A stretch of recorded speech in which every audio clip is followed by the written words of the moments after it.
All right, here we go. I think that now you can hear me. I had to turn my mic on.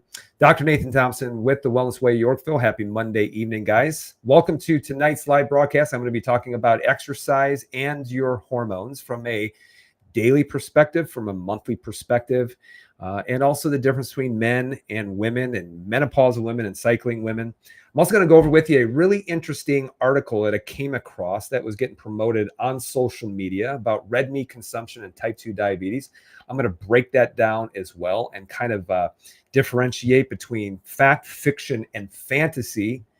But the meat and potatoes of tonight is going to talk about exercise and your hormones. So guys, if you're watching right now, make sure that you say hello. Let me know where you are watching from as well.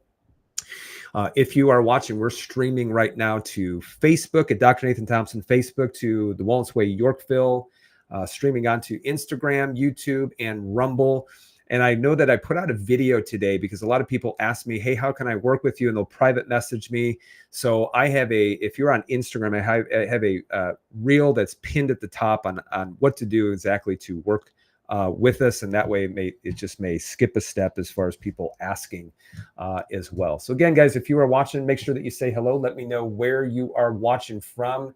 Today, we're going to be talking about exercise and your hormones. And while we wait for people to jump on right now, guys, our next inflammation talk. And by the way, we had the I Disagree event with Dr. Patrick Flynn. People were blown out of the water. It was an awesome, awesome event. Almost 200 people came out from all over, in fact, from different states even, on a Tuesday night from 6 o'clock to 9 o'clock to hear Dr. Patrick.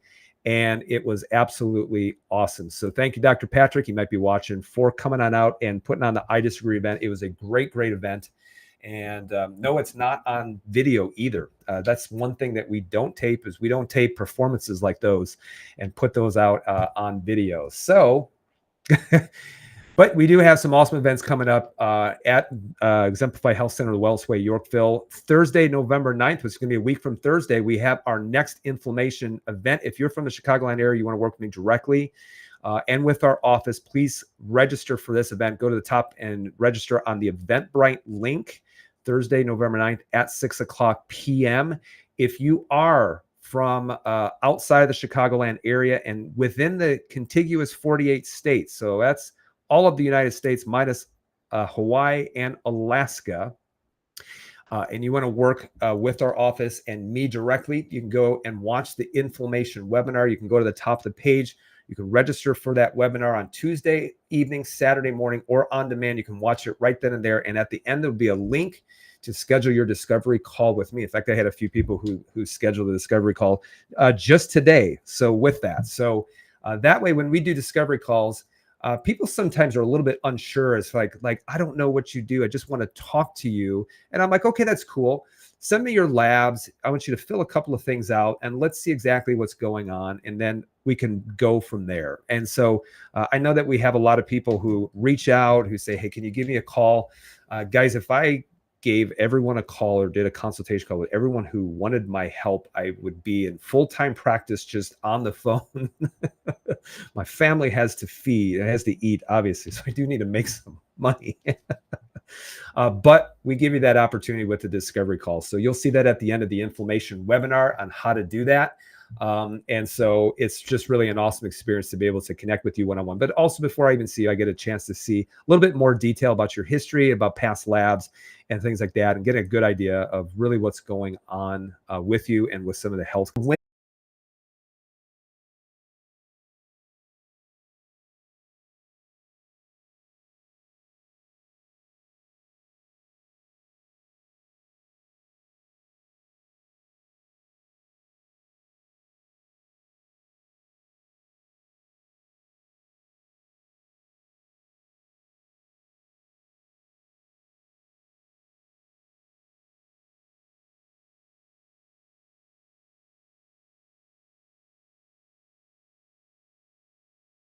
A large population and looking for trends. I'm going to show you that there's some problems with looking at a large population and looking at trends when it comes to this. Now, what's also interesting is that who was involved in this study was primarily healthcare professionals as well.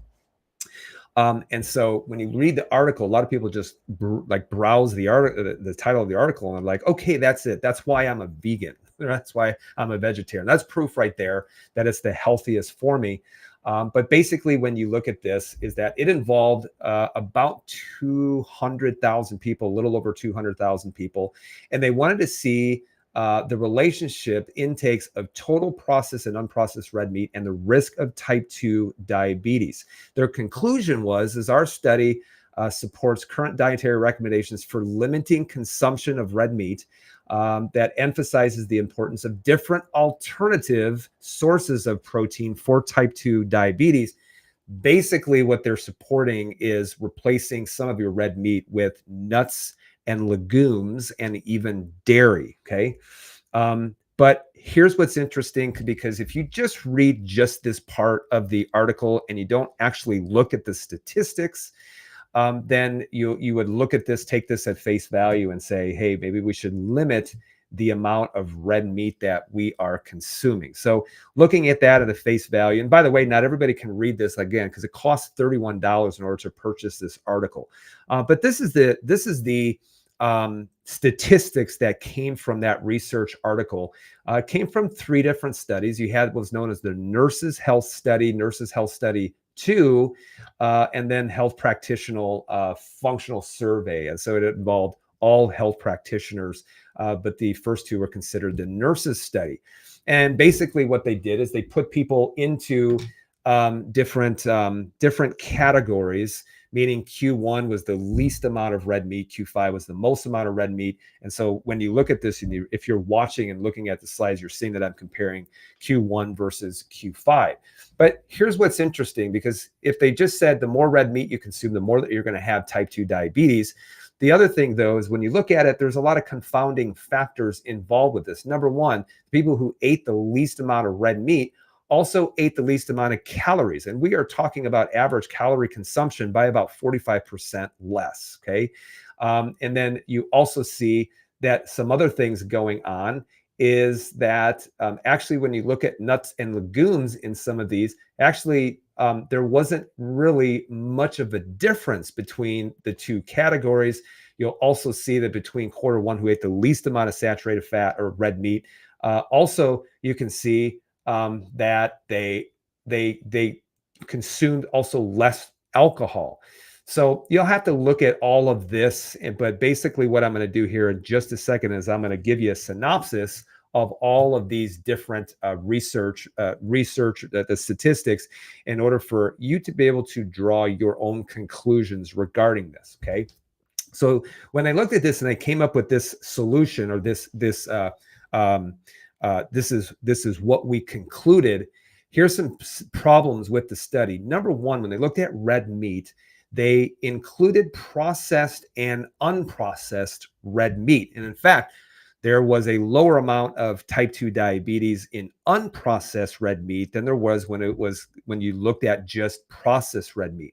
Here's the interesting thing about this study, but that when they said processed red meat, basically what it involved is it involved things like hot dogs and sausages, and also like lunch meat. But what they also included in that is they also included the bread with it. So they technically included the refined grains as part of the red meat. So I don't know if you guys find a problem with that study, but they looked at processed and they looked at unprocessed. The processed included lunch meat, hot dogs, sausages, but also the bread that came with it as a sandwich. Number 2, this was a self-reported survey in which they asked people, what was your average intake of each food or beverage over the past 12 months? So let me ask you guys a question if you are watching, and I want you guys to answer this honestly too. But how many of you, if I said, what did you eat specifically last week? How many of you would be able to give you the average amount of servings that you ate last week?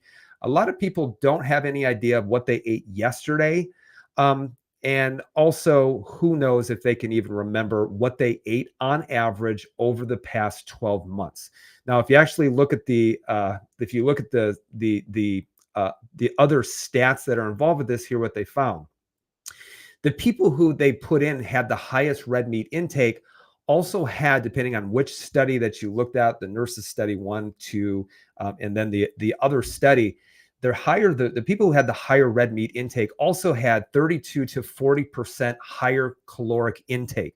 So they, in fact, ate more calories. The people who were put into the higher red meat consumption, they also exercised considerably less.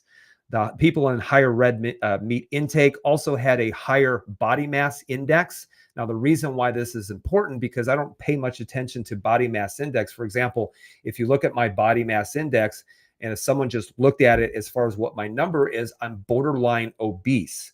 Now, the problem is body mass index doesn't take into account the addition of muscle mass. However, the reason why we can look at this and say it's fairly accurate is because if someone exercises less and has a higher body mass index, that most likely that mass is not coming from muscle mass as much as it's coming from fat.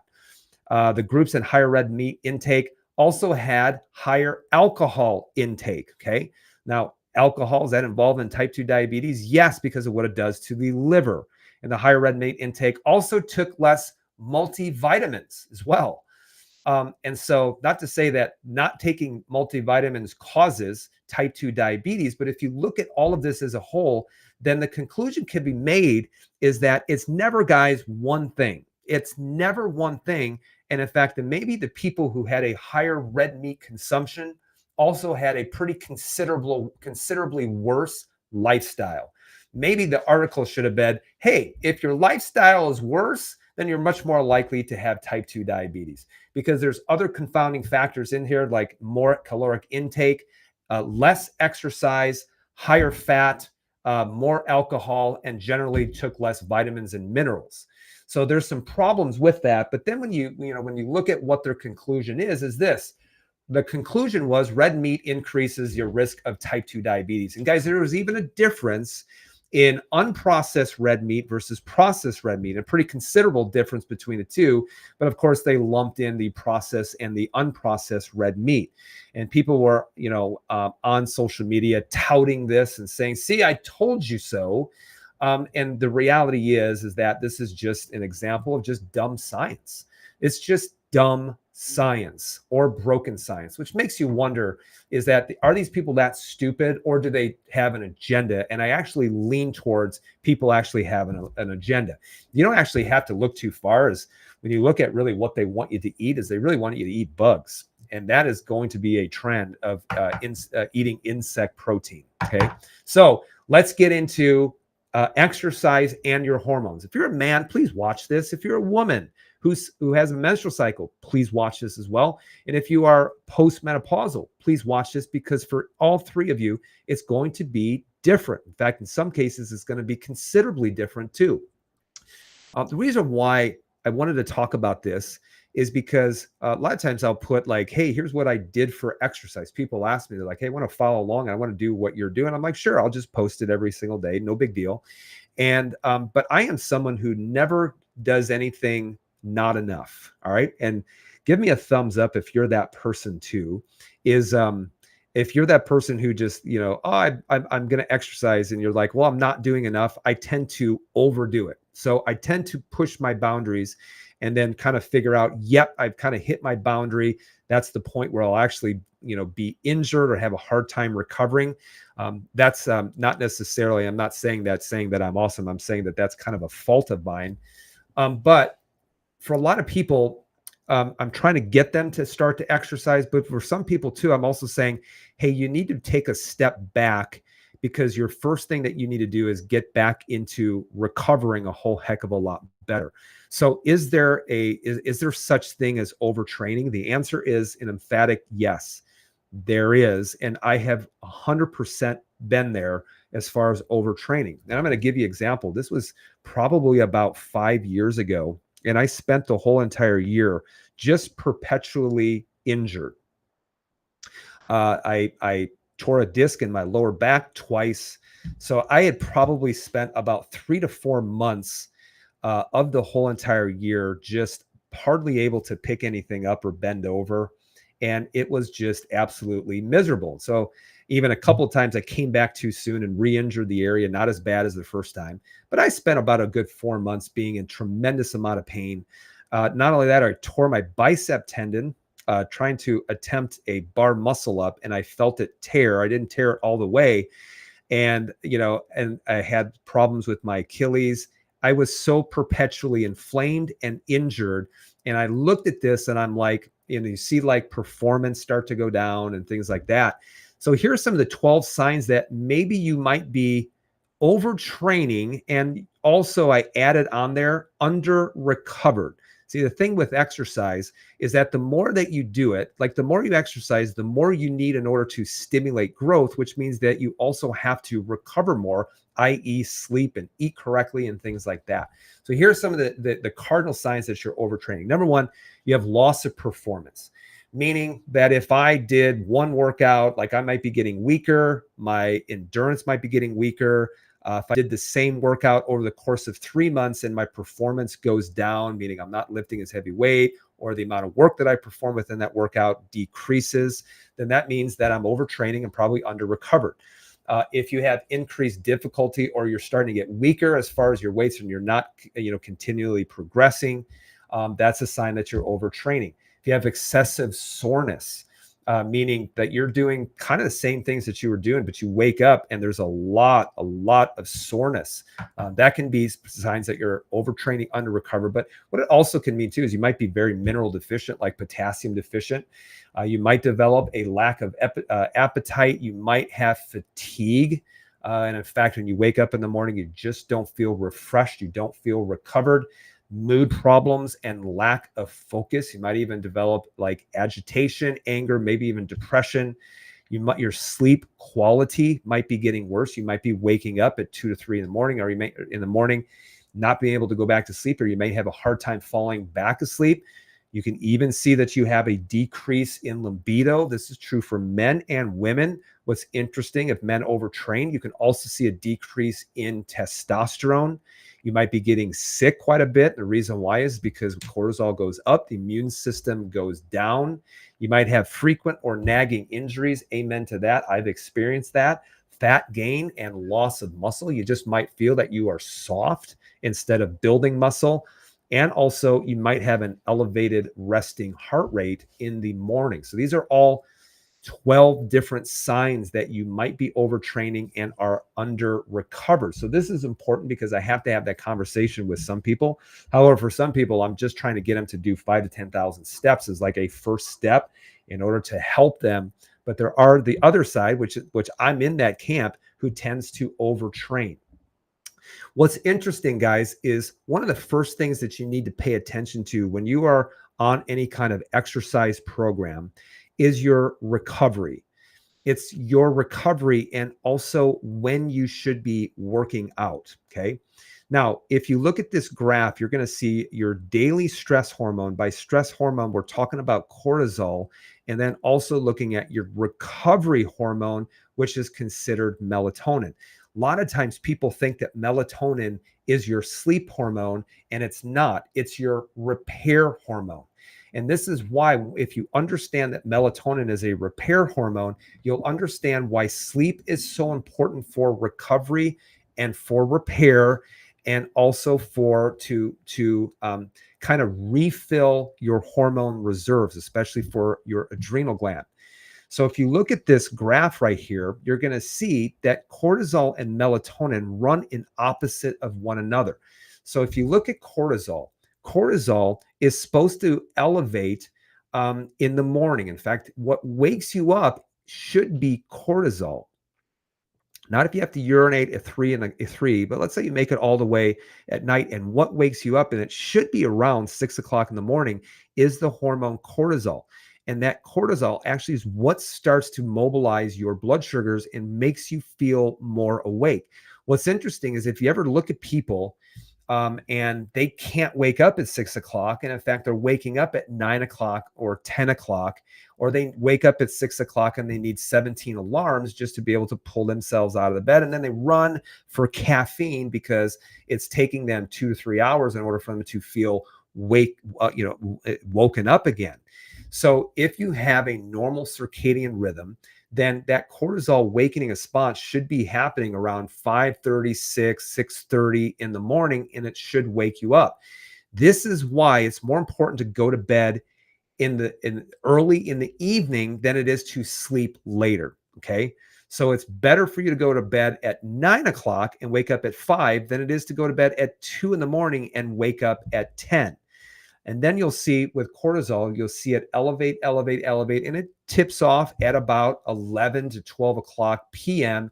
and then starts to taper off again as you go through your day, reaching the lowest level at about 10 o'clock at night, and then starting to climb back up at about 2 or 3 in the morning to then wake you up again as that cortisol awakening response builds up at about 6 o'clock in the morning for the next day.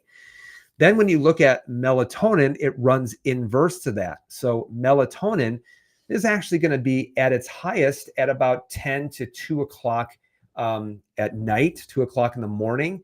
And you're going to see that it starts to tail off. And so this is what's so interesting is the best time that you have to recover is from 10 o'clock to 2 o'clock. And so if you're exercising and you're not getting your best sleep from 10 o'clock to 2 o'clock, you're missing out on recovery and repair.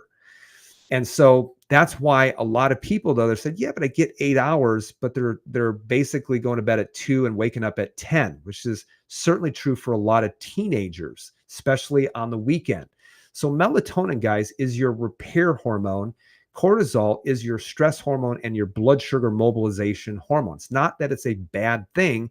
It's just you want to be able to follow this circadian rhythm, meaning cortisol should be highest from about 10 o'clock to 2 o'clock in the afternoon. And then it should be at its lowest from basically about 9 o'clock until about 3 o'clock in the morning. And then melatonin should be inversely proportional to that. So here you need cortisol in order to be able to perform through your day and to be able to exercise and to help you get into fight or flight to get a great workout. But you don't want to be in that at night. You want to have an abundant amount of melatonin. It's your repair hormone, and no, it's not your sleep hormone. Okay. I want to make sure that's abundantly clear. In fact, some of the best things in order to help with sleep is not, in fact, melatonin. It's things like L-theanine, chamomile can help. Magnesium threonate can help. Kava, California poppy, things that are very calming to the brain will help a lot more than taking melatonin. Actually, getting your blood sugars under control is actually a great way in order to be able to have restful sleep and not also drinking any alcohol. So looking at this, you'll see some numbers on here, which also means when people say, hey, when is the best time to work out? I will tell you the best time to work out is when I work out every single day now, just because I have my schedule cleared for that is at, about 10 o'clock to noon. That's literally the best time to work out because cortisol is going to be at its highest. So you don't have to let it dip and then try to get it back up again. The second best time would be first thing in the morning. The third best time would be at 3 to 4 o'clock in the later afternoon. And the absolute worst time to exercise is going to be after 9 o'clock p.m. It's the worst time to exercise. Cortisol should be at its lowest, which means that at its lowest, you're going to need a tremendous amount of cortisol in order for you to be able to perform your workout. Basically, what you're doing is you're just adding more cortisol to the mix. And you're like, well, I do that and I get away with it. Trust me, you may get away with it for a few months, but can you get away with it for several months to a year to 2 years? I actually did that. In fact, I did most of my working out at 7:30 at night is I got away with it for a while and then things started to fall apart. So the best time to work out, and this includes anybody, if you're talking about just a pattern in your day, is going to be late morning, early afternoon is the best. Second best is going to be early morning. Third best is late afternoon. And the worst is actually after 8 o'clock at night. So just so you guys know that. Now let's talk about cycling women. Cycling women, you should have an idea of when you should exercise. This has a lot to do with your hormone cycle. So let me say this. If you are a cycling woman, in fact, sometimes people say, what do you mean by cycling woman? You're having a menstrual cycle, okay? Someone actually said, "Do you mean cycling women, women who like exercise on a bike?" I'm like, "No, I mean your menstrual cycle." So here's what's so interesting. Let's see, if you took a 30-year-old woman and a 30-year-old man, a man, if you looked at his hormone cycle, is basically testosterone is going to elevate after puberty and it should stay consistent all the way until death. It's actually designed to do that. The reason why testosterone doesn't stay consistent after 35, 40, 40, 45 years of age is you're going to look at a lot of men who have absolutely beat themselves up with the high amount of body fat percentage, absolutely no exercise, no lifting, lack of sleep, alcohol, and you see that, and naturally what's going to happen is testosterone is going to go down. Doctors don't tell you that. They just say, well, it's normal. It's common, but it's not normal.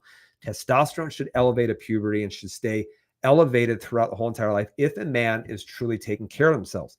This is why we've had men in their 70s with their testosterone has gone from 250 to 300 up to 650, 700 in a matter of a few months, because we did the right things in order to elevate the testosterone without having to take testosterone replacement therapy and actually not supplementing that much either. If you look at a woman, you're going to be, if you're a cycling woman, you're going to be 4 different women just within a 28-day cycle. And that has to do with your estrogen, your estrogens, and also your progesterone levels. So if you look at this graph right here, you're going to see where your hormone levels are at. Here's what's so interesting is that for many times, if I told a woman, I want you to go ahead and write out where your estradiol and your progesterone levels, and then also your testosterone levels, where they're going to be at certain times of your cycle, most of them wouldn't be able to write this out. And that's why, guys, I think we should probably be teaching this in health class instead of teaching some other crazy things in health class. You should have a basic understanding of health by the time that you leave 8th grade to know that, hey, this is where my hormones are at, and this is how I should pay attention to these different things to make sure that I have a healthy menstrual cycle every single month. So if you look at a cycling woman, here's the thing. You're going to see that estradiol is going to start to elevate at the end of week 1 when you're finishing up your menstrual cycle. That's going to start building up the uterus. You're going to see that your estradiol levels are going to peak right when you ovulate. Then you're going to see that they're going to taper back down and they're going to spike again in between week 3 and week 4. And this is very important because estradiol is an androgen and it's very good for muscle building. This is also why it's also for growing tissues. It's why you see that your endometrial lining gets thicker. That's why you see your breasts grow, because anything that has an estradiol receptor on it is going to cause that tissue to, in fact, grow. You'll also see that when you look at your progesterone levels are going to stay low until you complete that endometrial lining, and it's there to maintain the endometrial lining. So that's why you're going to see progesterone at its highest and start to climb after you ovulate, going into week 3, going into week 4, and then you'll see a big crash right before you get to your menstrual cycle. And it's that loss of progesterone that causes you to lose your endometrial lining and start your next menstrual cycle. Even ladies, you do in fact have testosterone. When do you see testosterone have a little bit of a bump? You're going to see it when you ovulate. So this is why when you're ovulating, when women say, they go to their husband, hey, I am feeling really frisky tonight. That's because there's a bump in testosterone. And I probably absolutely ruined it for so many men out there, because if your woman starts acting a little bit different, then just ask her, hey, are you ovulating? They'll probably say yes. And it's like, this has happened to me. And I'm like, hey, you're just attracted to me just because you're ovulating. And it's not the fact, that it's me. Because I always would be like, are you ovulating? She's like, yeah. I'm like, oh, has nothing to do with me. And it's just your hormones. So this is why you enter into your menstrual cycle, because of the decline in hormones. And that helps you to get rid of your endometrial lining and then be able to rebuild it back up if there is no pregnancy, if you don't fertilize that egg. Now, here's what's interesting is that the most important time for you to really pay attention to stress, mental stress and exercise stress in particular, has to do with your ability to be able to hang on to your progesterone. Okay. Where's that progesterone getting made? If you're a cycling woman, the estradiol is coming from the ovaries, and then that progesterone is coming from the corpus luteum, which is the outer shell of that egg that is then secreting progesterone. Now, progesterone is largely dependent on how it gets metabolized, and it can go into from pregnenolone. I'll go over this into a second, into progesterone, or if you're extremely stressed, that pregnenolone can then turn into cortisol. And the reason why it's so important is because stress will always take dominance over your fertility. That should make a lot of sense, because if a bear is running after you, then you having a baby is not the most important thing. It's getting away from the bear. And so your body doesn't differentiate between a real or perceived stress like mental stress. And that's why mental stress can absolutely crush a woman's fertility. But not only that, there's something else that's going to be a stressor, and that's the fact that you are exercising to a point in which you are robbing the body of your progesterone. That's why you see people who over-exercise and they'll have low body fat, or do a tremendous amount of exercise, or they're doing 45 to 50 minutes of high intensity exercise 5 days a week. Doesn't matter when they are in their menstrual cycle, and they start to see changes within the menstrual cycle, is because of it's a demand on more cortisol production. So if you really want to run into a lot of problems when it comes to your menstrual cycle, then go ahead and do a boot camp type training for an hour, 5 days a week, at night, at 8 o'clock at night, and pay no attention to your menstrual cycle, and you'll see it start to change. So the biggest thing where you need to focus on is preserving your progesterone. So how do you do it? Well, you need to try to keep your cortisol levels at their lowest, which means this, that you should be getting 9 to 10 hours of sleep. Yes, I said it, 9 to 10 hours of sleep. Now, can you do that? I don't know, but I'm just saying what is ideal. You also need to have the least amount of mental stress, and you also during this week should have the least amount of strenuous exercise. Well, I love working out. That's my mental stress escape. Well, do something else that doesn't require a high amount of cortisol. This would be things like maybe doing some light bodybuilding, focusing more on not strength, but also more higher reps with enough rest in between, doing things like yoga or mobility work, or going on a walk and doing 5 to 10,000 steps. That's not elevating your cortisol levels. It's just something in order that during that week, you really, really want to keep your stressors low as much as possible. So here's the reason why. This is known as your sex hormone pathway. You'll see at the top, cholesterol. So your cells produce its own cholesterol, but it also gets it from LDL as well. And in fact, 80% of the cells within your adrenal glands that are producing cholesterol, 80% is made from circulating LDL. That's why when people look at cholesterol and they're saying, you could get it down to zero. We need to get cholesterol down to zero. And I'm saying, if you're thinking that it can go down to zero, then start giving kids statin drugs, and let me know how that ends for them. Because truly, if you could get, it would be safe to get LDL down to zero, then they would be giving it to kids already. But you notice that they don't. So cholesterol gets converted into pregnenolone, which is basically the mother of all hormones, and that will get converted into progesterone. However, when you are undergoing a large amount of stress, well, that is lack of sleep, whether that is high amounts of mental stress, or you are completely over exercising, then that will then not get converted into progesterone, and instead pregnenolone gets converted into cortisol. It will always take dominance. Stress takes dominance over your fertility 100%. End of discussion. That's it.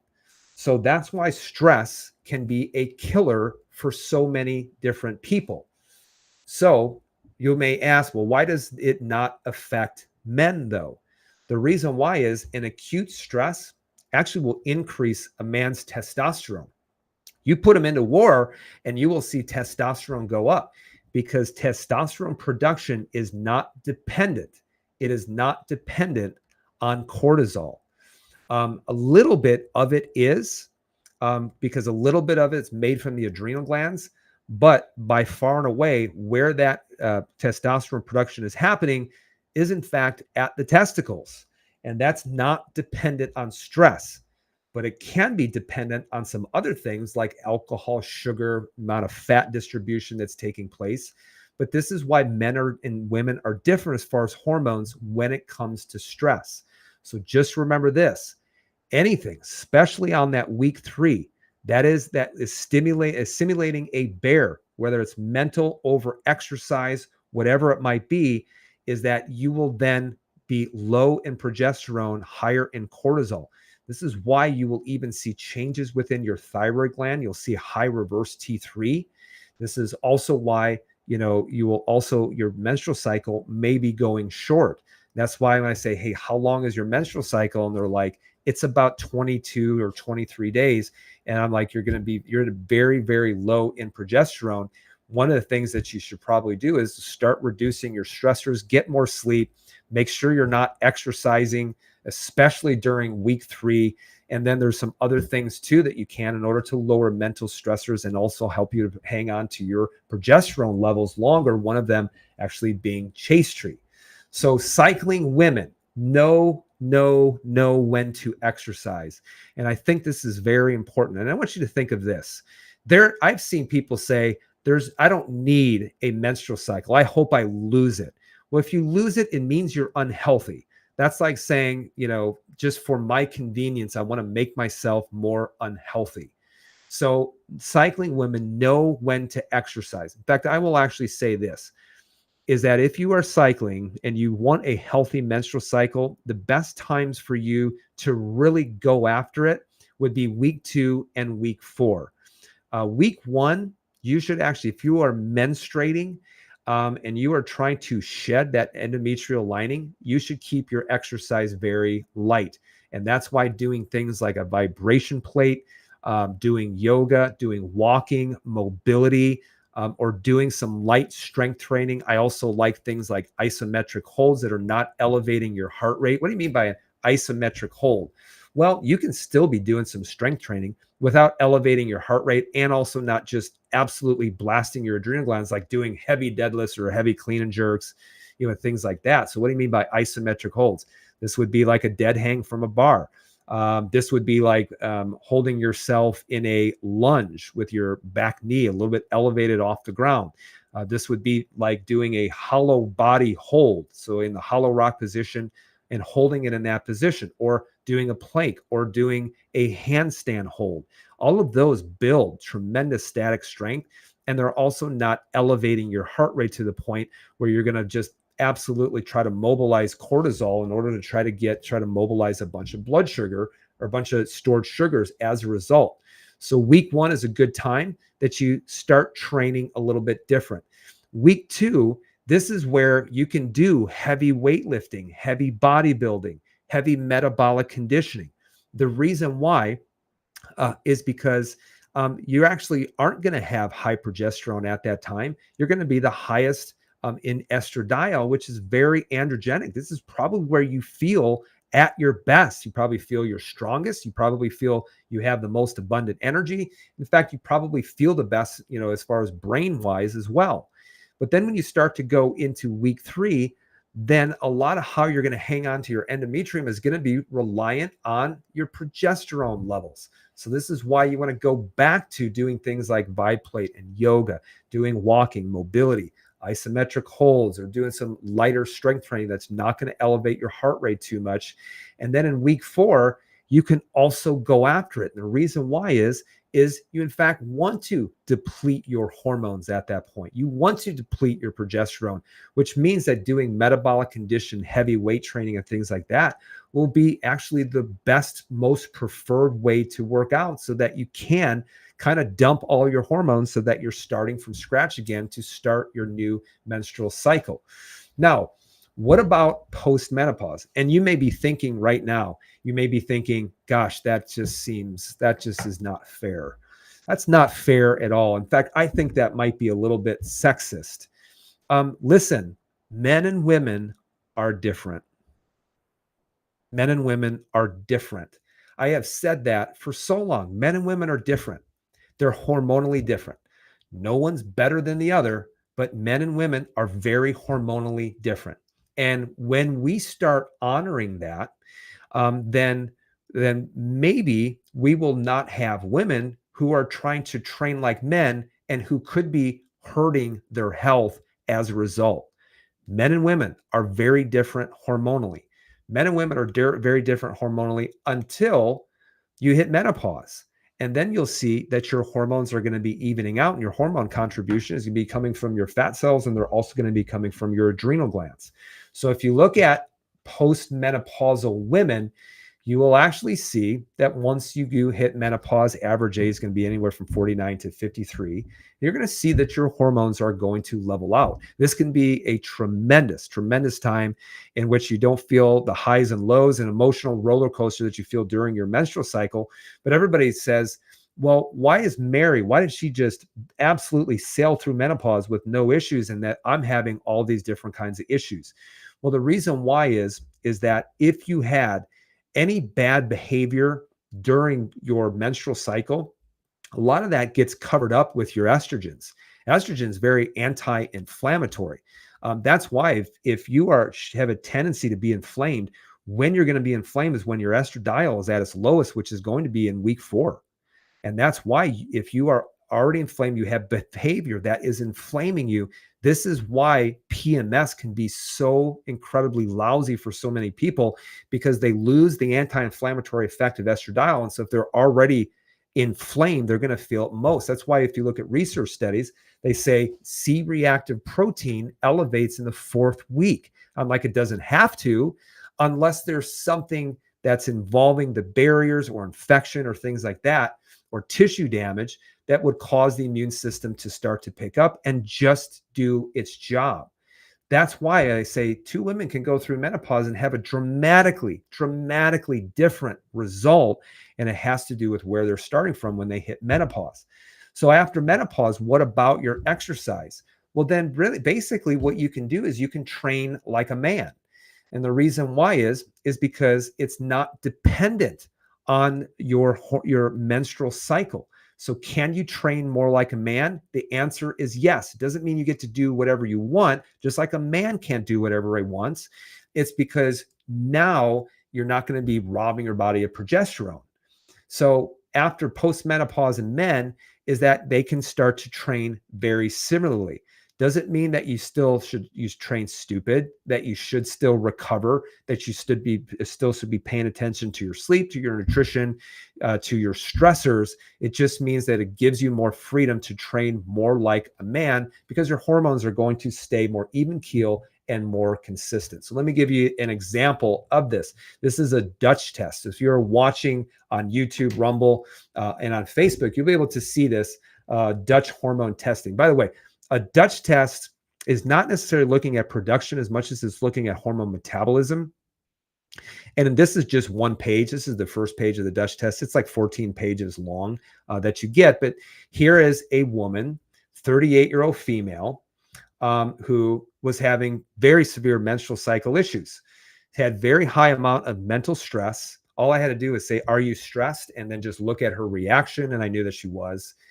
She worked out all the time. How was she working out? Doing 5 days a week, doing like boot camp of just, the metabolic blast. You guys understand that you don't need to be blasting yourself doing high intensity for 45 to 50 minutes. You should exercise enough to stimulate growth, but not so much that it stimulates breakdown.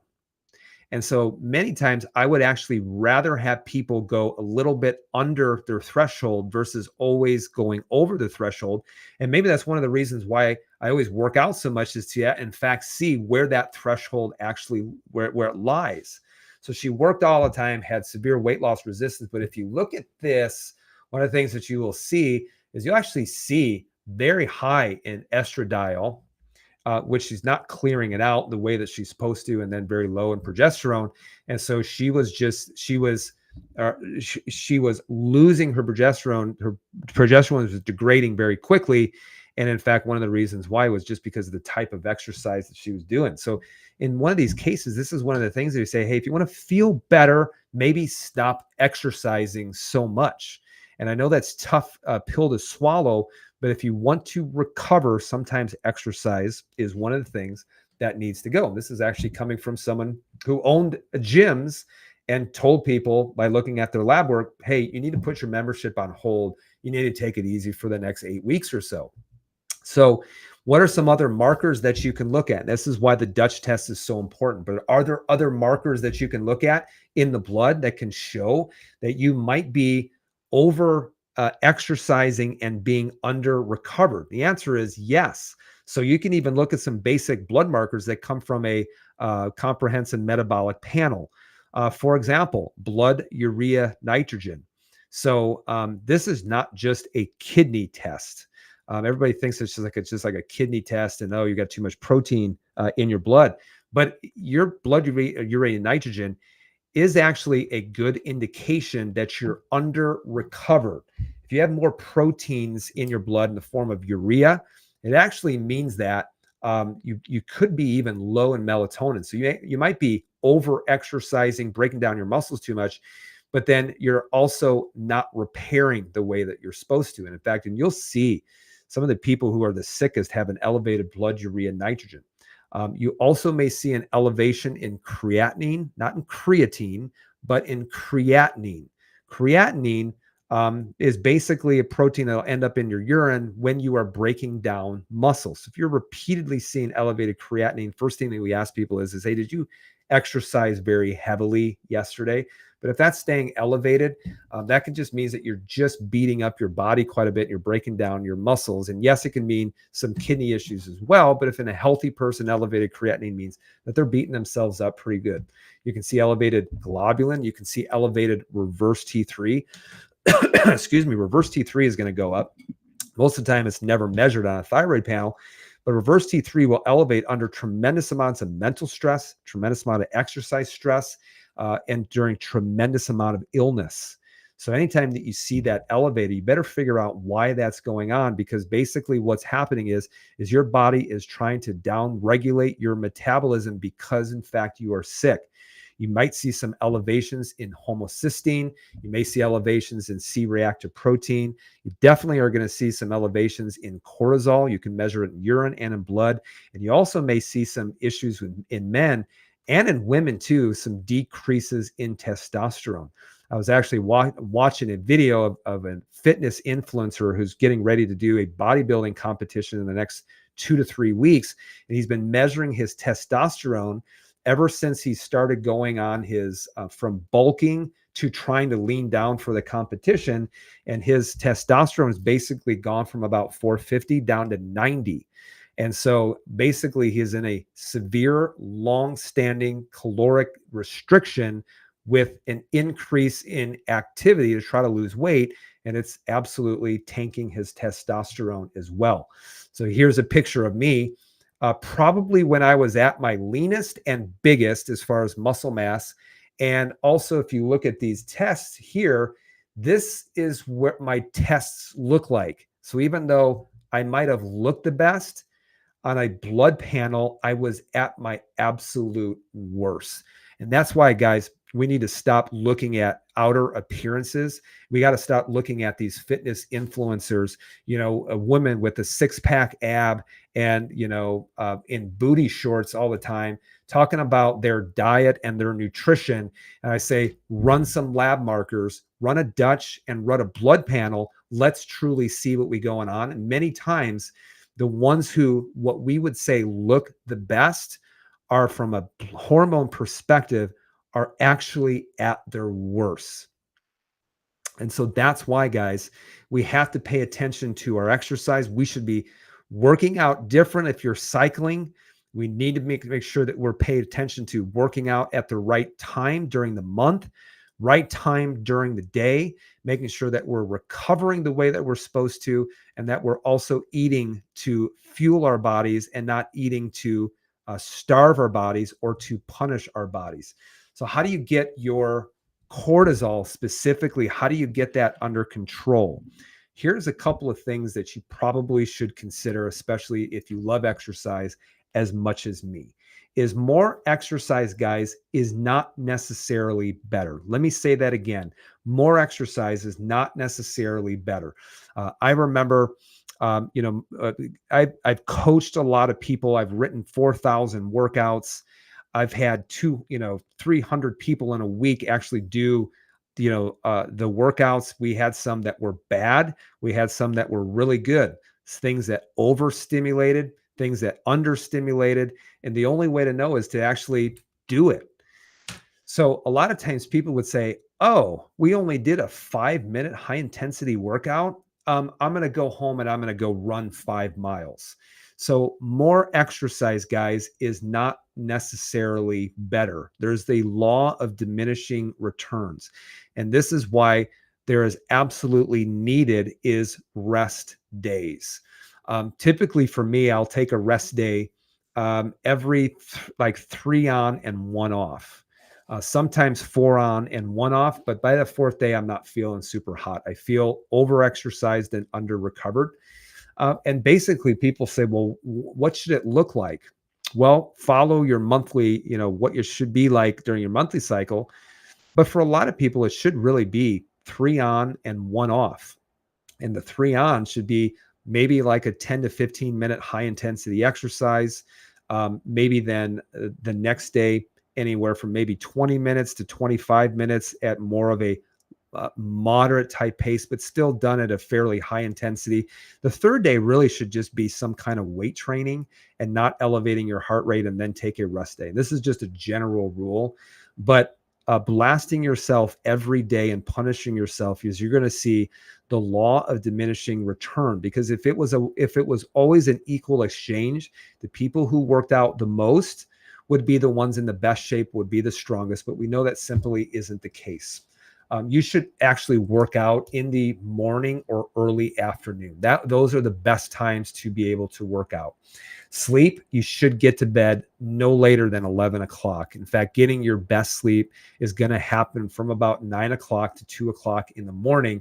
And you should work on, guys, at least getting 7 hours, but women, you should really focus on 8 to 9 hours. I remember I had a woman who she said, she was doing great, but there's just certain things that just were not clearing out. And I looked at her and I asked her, I said, how much do you sleep?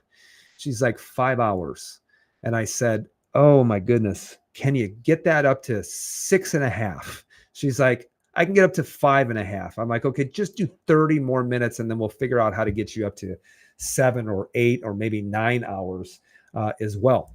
Sometimes the reason why women can't sleep for 9 hours is because the man is not doing their job. It's not pulling their weight, and it requires the woman to have to stay up later in order to do things that the man should be helping out with as well.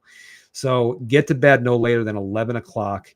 You really, really should. Men, you should focus on getting at least 7 hours. Women, you should be getting at least 8 to 9.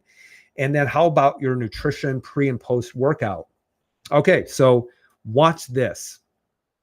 If you want to lower your cortisol and get yourself out of fight or flight as quickly as possible, eat your sugar after working out.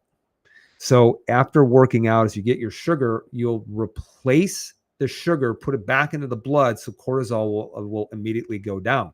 That will get you out of fight or flight a lot quicker than letting your cortisol elevate and letting your blood sugars elevate for a long period of time, or trying to mobilize your blood sugars.